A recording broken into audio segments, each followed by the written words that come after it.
Welcome to Retina Health for Life from the President's Corner, brought to you by the American Society of Retina Specialists.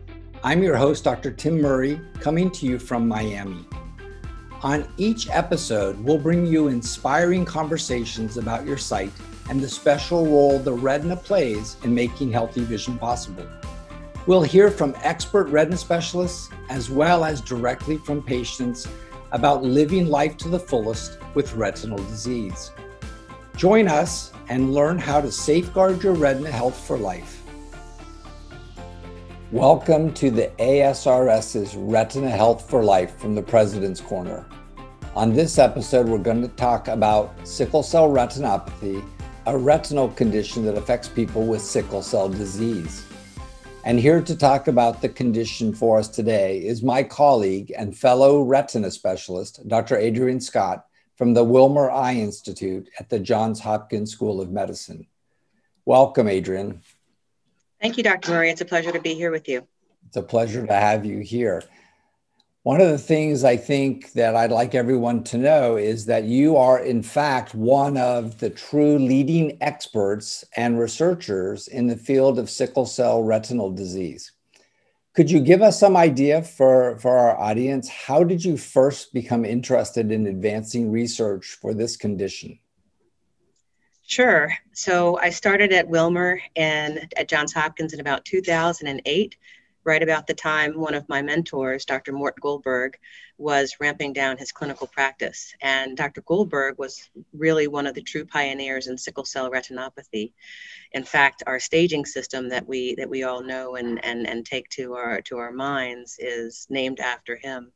And he used the term CFAN neovascularization to describe this specific blood vessel pattern in sickle cell. So as he was ramping down his practice, I was trying to ramp up my practice, and I ended up taking on a lot of his patients. And I got to really learn that way, just kind of through the mutual patients, and became interested in the disease. It's a fascinating disease. It has really interesting aspects of retinal imaging, definitely challenging surgical techniques to apply, and really kind of an interesting medical retina aspect management of the disease too. So I feel like it's quite a variety of pathology in one disease. Disease can vary depending upon the genotype of the patient, the age of the patient, and when I have a patient on my schedule who has sickle cell disease, it's really unknown what type of retinopathy they'll have because the disease can present so differently in the different patients. Well, serendipity plays a role, I think, in our careers for all of us. But you had big shoes to fill following Dr. Goldberg, and I think you've done a phenomenal job. I know he is, would be really proud of you for that. So, for our listeners, can you give us a brief explanation of what sickle cell disease is, and then what is sickle cell retinopathy? Sure. So sickle cell disease happens because of a genetic mutation that's inherited. It's called an autosomal recessive pattern, which means two copies of the gene need to be inherited for the disease to become apparent in an individual. It's possible to carry one copy of the disease, and that's known as having what they call sickle cell trait. So this particular mutation affects hemoglobin, which is one of the main molecules in red blood cells responsible for transporting oxygen to all the parts of our body. So sickle cell disease, I often say, affects every and any part of the body.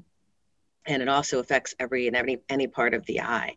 Particularly, sickle cell can cause damage because with defective oxygen transport, the situation happens where the cells, instead of being round and disc-like in the normal type of red blood cell, they become sickled, shaped like sickles, and especially in conditions of low oxygenation.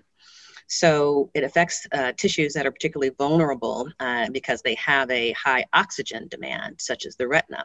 So the retina is nerve tissue in the eye. It's the back lining of the eye. It's, as we refer to it, as like the film in a camera. It's a very high oxygen demanding tissue. And so sickle cell disease can manifest vision loss, unfortunately, most commonly by its effects on the retina. Retinal changes can show up as lack of blood flow, called retinal ischemia. And if that condition becomes widespread and severe enough, abnormal new blood vessels can form, and that's called neovascularization. These new blood vessels are dangerous because they can threaten vision and eyesight, because these new blood vessels can burst, they can bleed, they can turn into scar tissue, which can pull on the retina, and that causes separation of the retinal layers called a retinal detachment, which is a sight-threatening urgency and requires surgery to repair. So, Dr. Scott, one of the things I find interesting is because this is a genetically determined disease, we have the ability to screen for sickle cell disease and sickle cell trait. And my understanding now is that virtually all children get screened at birth now. Is that correct? That is correct. So newborn screening has been instituted in all 50 states and U.S. territories, but actually fairly recently, just since about the early 2000s. So all infants are screened at birth for the sickle cell gene. One of the things I find interesting too is even though we screen these children, I don't know what your experience is, but I still am surprised to get patients with late onset disease that are still unaware of the fact that they have either sickle cell disease or sickle cell trait. So is screening at birth, at neonatal screening, is that enough? And how do we carry that forward for these patients who may have disease when they're in their 20s and 30s and 40s? Yeah, that's a great question. And even though there is the sickle cell screening that the protocols have been implemented, there still remain great gaps and disparities in care, various places where individuals are born. A lot of these places, unfortunately, are in medically underserved areas. And even in areas that are not medically underserved, the system in which an individual gets the notification that they have the sickle cell trait or even have the full sickle cell disease, the testing and then the notification sometimes can not be linked together. So there is that gap in care. You know, interestingly, there was actually some controversy where individuals, they don't want necessarily to have the labeled that they have sickle cell trait or this mutation because it might prevent them from participating in certain sports or other activities. So that's definitely a gap in care as far as the newborn screening and how we implement that so individuals are aware of their personal risk factors. Often this may have a family history of the disease because it's genetically determined, of course. So that is an important part of this. And I think when a family member is affected, they're much more focused potentially on their children and even their siblings. But what do we look at in terms of characteristics that define patients with sickle cell retinopathy? Who's going to get sickle cell retinopathy? Is it every patient that has sickle cell disease? What about patients with sickle cell trait? So what do you advise with your patients and how do you screen them going forward? Sure. So the patients with sickle cell disease, a lot of the severity of the disease, including how much it affects the body, how frequent the person gets the hallmark of the disease or these painful crises when oxygen doesn't get to the tissues. And unfortunately, these episodes kind of come and go and can cause severe pain enough to be hospitalized, called sickle cell pain crises.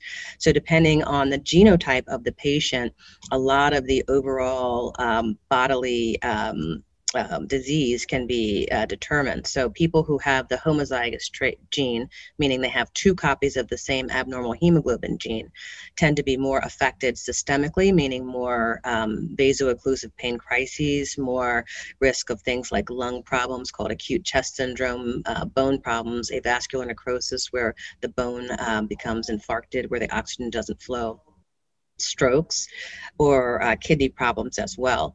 But interestingly enough, the eye disease, where you have the abnormal retinal blood vessels, the severity of the abnormal blood vessels is much lower in patients who have the homozygous, two copies of the same hemoglobin S mutation.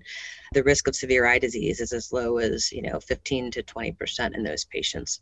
Whereas individuals who have a heterozygous mutation, usually either hemoglobin SC genotype or S thalassemia genotype end up having very little oftentimes as far as systemic problems, pain crises, hospitalizations. However, their eye disease can be much more likely to progress into the severe stages of retinopathy. And the patients with the heterozygous mutations, oftentimes, in my experience, are the ones that can present suddenly to the ophthalmologist, to the retina specialist, with a hemorrhage in the eye or a detached retina, even without much knowledge of systemic problems or pain crises, because these patients with hemoglobin SC or hemoglobin beta S beta thal, sometimes they feel well, they're walking around, they're active, they work, they go to school, they play sports, and they may not even realize that they do have the hemoglobin mutation. So it can be very different how the eye disease presents depending on the gene. Yeah, I think that's been my experience also, so that the homozygous patients that have a history of crisis, they're plugged into the system usually very well just by the severity of their systemic disease. But as you've said, those that present with trait really often aren't aware of that, even if there's a family history, and may not have ever seen a retina specialist. So we know you want to screen. What symptoms are you asking our patients to look for concern that they should see you urgently? Yeah, so I'm in a large academic center with a fantastic, really robust hematology department. And so the protocols are, adhered to pretty well. There are recommendations for patients to be screened for sickle cell retinopathy by a retina specialist starting at age 10 and every 1 to 2 years afterward, depending on how severe the disease is. So it's part of our protocol for our hematology colleagues. So oftentimes I can identify even minor changes in retinopathy and follow these patients over time, and I'll be able to surveil them for any progression of their retinopathy. In general, that should be the protocol that is followed. Although it's important to know this is based on what they call expert consensus and not necessarily on large clinical trials. That's one of the areas I'm trying to fill with my research, is provide the data to be able to inform the screening protocols with a little bit more strong-based clinical evidence.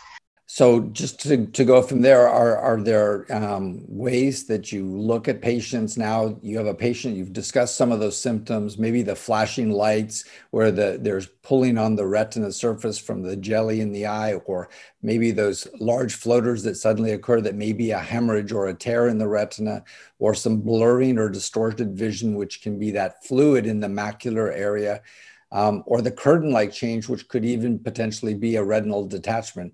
Those are kind of what I push our patients for. But one of the things that I think you just alluded to is how important these sort of proactive evaluations are before our patients are symptomatic.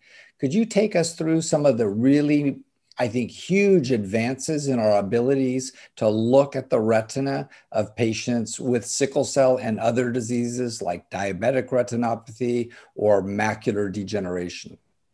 Sure. So the sickle cell abnormal blood vessel changes, when they are severe enough, fortunately, they're very easily seen by an ophthalmologist, and especially a retinal specialist, on a good dilated exam of the retinal periphery. So the abnormal new blood vessels or neovascularization are the warning sign that the disease is severe and treatment is indicated. So when we see these abnormal new blood vessels, we do institute typically laser treatment. That's the gold standard treatment we've been using since even the 70s to be able to try to decrease risk of progression of the sickle cell retinopathy. So when patients have the abnormal blood vessels, oftentimes they're symptomatic, they've got excellent vision, but the goal is to treat those patients before the sickle cell retinopathy progresses into hemorrhage. And as you mentioned correctly, the floaters sometimes, or dots in the vision, are a sign that the patient could have a hemorrhage into the eye. They could be seeing little tiny red blood cells floating around in the middle of the eye, which causes a floater sensation.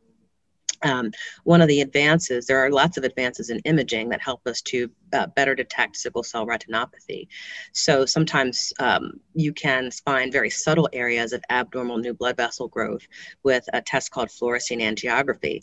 This is a dye-based test we do in the office commonly for a variety of retinal diseases, including macular degeneration, diabetic retinopathy, but I use it quite a bit in my patients with sickle cell disease because I find that it very easily detects abnormal blood flow areas of the retina and also very subtle areas of new blood vessels, which sometimes can actually be missed on detailed clinical exam, even by a retina specialist. So I really like using what we call wide field fluorescein angiogram, which captures up to 200 plus degrees of the retina, and to be able to help me with an adjunctive view of the retinal periphery. There's also another test, other tests of the macula called the OCT. It's a very commonly obtained test that shows abnormalities in the structure of the central retina. People with sickle cell disease can get thinning of the retina. And there can also be a test called OCT angiography that I find helpful, which is non-invasive, no dye is involved, but it helps to use special technology to visualize where there's blood flow of the central retina and where there's an absence of blood flow due to these tiny little vaso-occlusions or closures of the blood vessels that sickle cell patients get.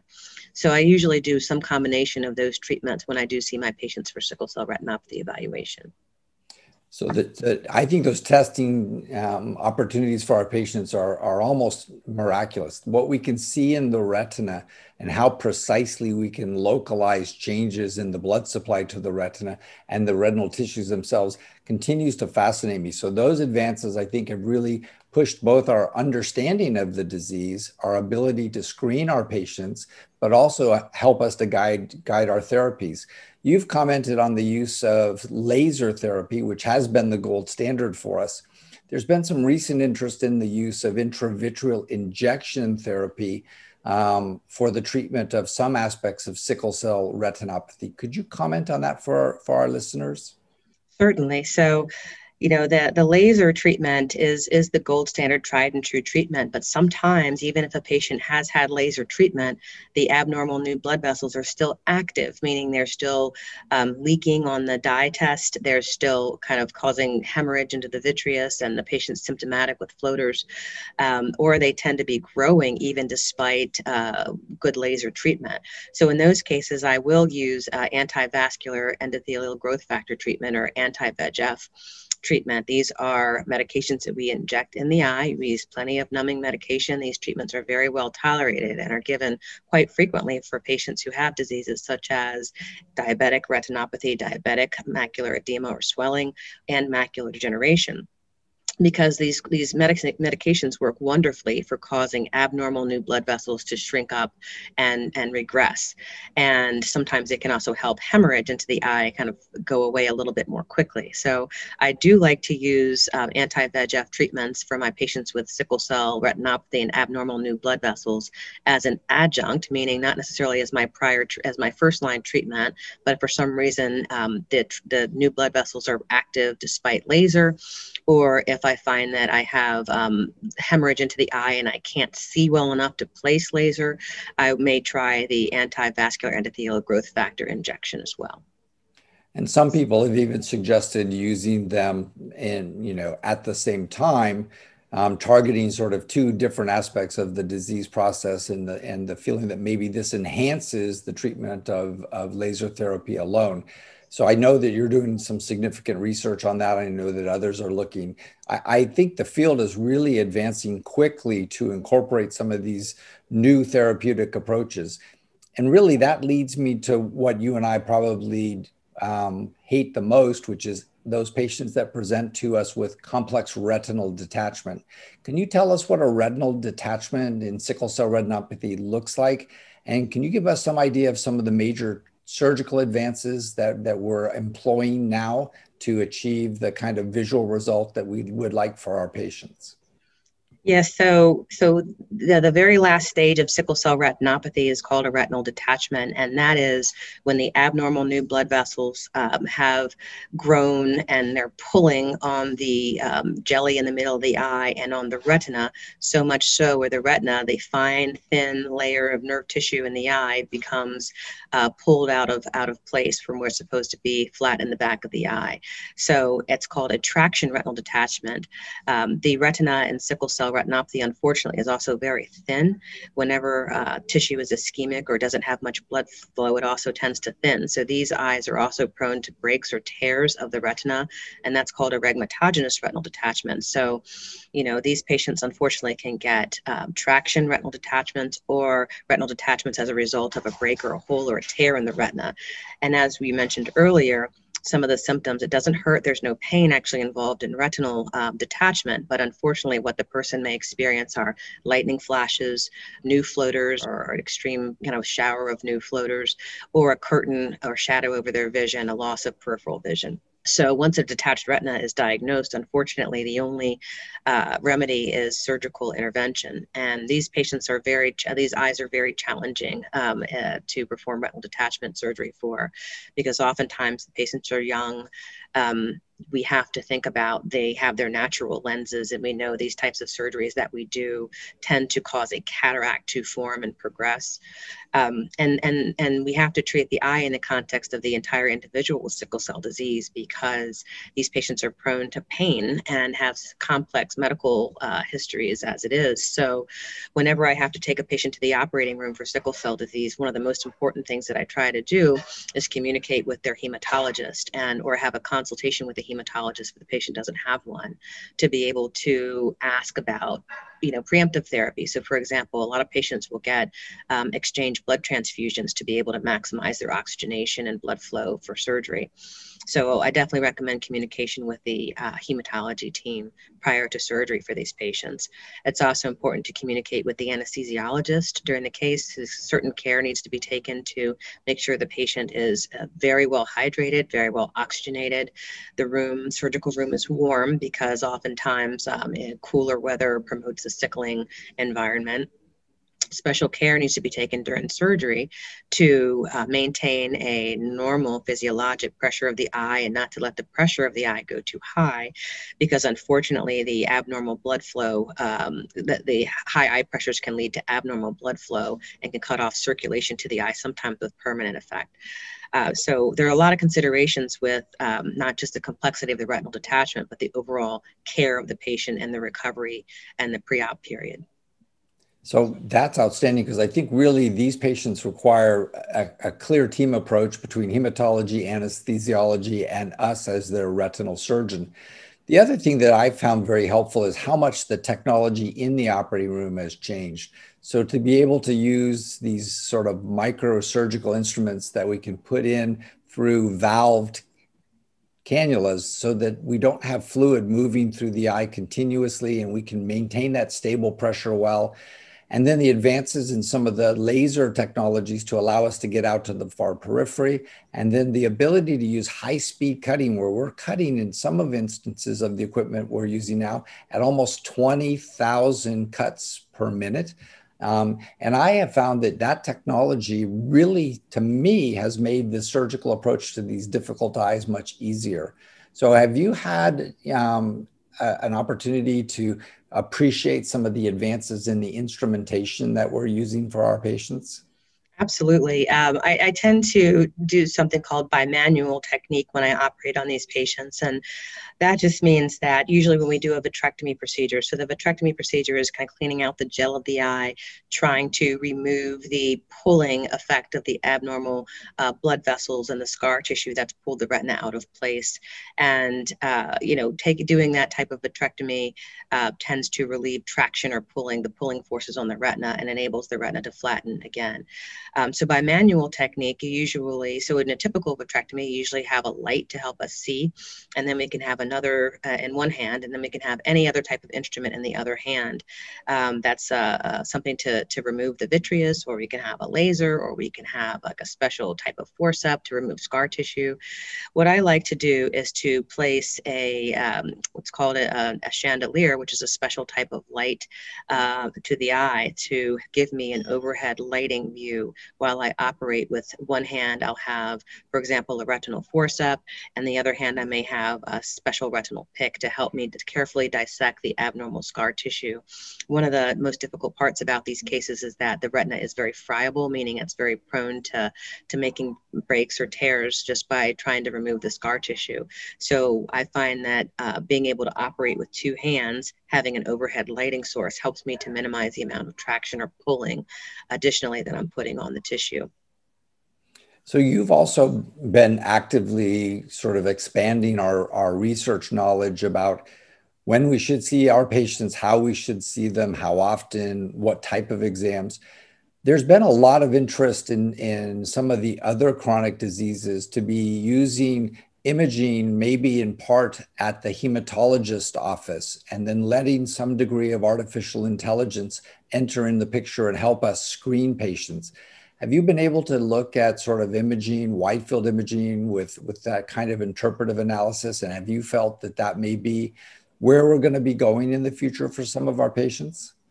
Absolutely, that is the future. And I think, unfortunately, with the pandemic and having to treat a lot of patients remotely, we have become even more interested and understand how crucial being able to practice telemedicine and teleophthalmology can be, because oftentimes we can't have the patient in front of us in the office. So a current study I have is two prongs that mention the two aspects of retinal research that you mentioned. One is in teleophthalmology, where we do have a wide field fundus camera. This is a special camera that takes pictures of the retina, and we actually have it in the hematologist office. We know the patient with sickle cell disease is going to come for their treatments, their blood transfusions, pain medicine when they need it, and they're going to see the hematologist. And so this special camera is very easy to use, and we've trained people who work in the hematology clinic, not ophthalmologists, not professional photographers, to be able to obtain these pictures with very little training. And, you know, they can obtain very good quality pictures that can be used to determine whether or not this person has these abnormal new blood vessels that we worry the most about in sickle cell retinopathy. So that's a current ongoing study. And the ultimate goal is to try to continue to train a computer algorithm and something called machine learning, which is a technique in which you show a particular computer or a machine a pattern over and over thousands and 10,000s and 100,000 times, so it learns the pattern. So this is a way that when you show the machine or the computer algorithm a particular pattern, it will recognize it and be able to make the diagnosis. So what we're doing is collecting retinal photographs from patients from wide field photos that are taken in the hematology clinic, and collecting photos so we can help train our computer learning algorithm to be able to help diagnose or give us a reading whether or not the person has the abnormal new blood vessels that we worry the most about in sickle cell retinopathy. Our program so far has been pretty successful, and it has a pretty good rate of being able to rule out severe disease when they're not there, and being able to rule in the severe disease when the abnormal new blood vessels are there. So that should be coming out in GEM ophthalmology soon, which is our study of machine learning and detecting the abnormal new blood vessels in sickle retinopathy. Yeah, I think, none of us like our patients having to have disease, and certainly none of us really like diseases that are genetically determined, and we know that our children are at risk. But I don't think there's ever been a better time to actually be a patient with sickle cell disease for sickle cell retinopathy, because of the advances that we're talking about and the ones that we've made. So I think it's really an exciting time for us as retina specialists. And I think that this is a disease that really is a retina specialist disease, almost by definition. So I continue to push, as you have, for making sure that the patients are seen by a retina specialist, and patients understand what a dilated retinal exam is, where the pupil is dilated so the light can enter more broadly, and then cluing our patients in again about symptoms between their visits, knowing that the patients we want to see are going to hopefully be able to see us regularly. So Adrienne, I'd like to thank you for joining us. It's always amazing to me the kind of expertise that you are able to bring when we talk about this and be able to discuss this, not just from a surgeon to surgeon's perspective, but really to help educate our patients and their families. It's been a pleasure. Yeah, it's a fascinating disease. And I feel like with the right interventions and study, we don't have to have patients lose vision from it. I think it's something that is definitely, we can prevent our patients from having severe vision loss with the right screening mechanisms. Well, I think you've been an outstanding guest, and I think your patients are very lucky to have you. And I'd like to encourage those of you listening to visit and subscribe to both the podcast that we have and our YouTube channel. You can listen to us on Apple, Google, and Spotify. And we have excellent handouts, one of which on sickle cell retinopathy was written by Dr. Adrian Scott. And those are available to you on asrs.org/patients for information on your retina health. And please feel free to join us both on Facebook and Twitter. And Dr. Scott, once again, thank you for your intellect and focus on this amazing and challenging disease. Well, thank you for having me, Dr. Murray.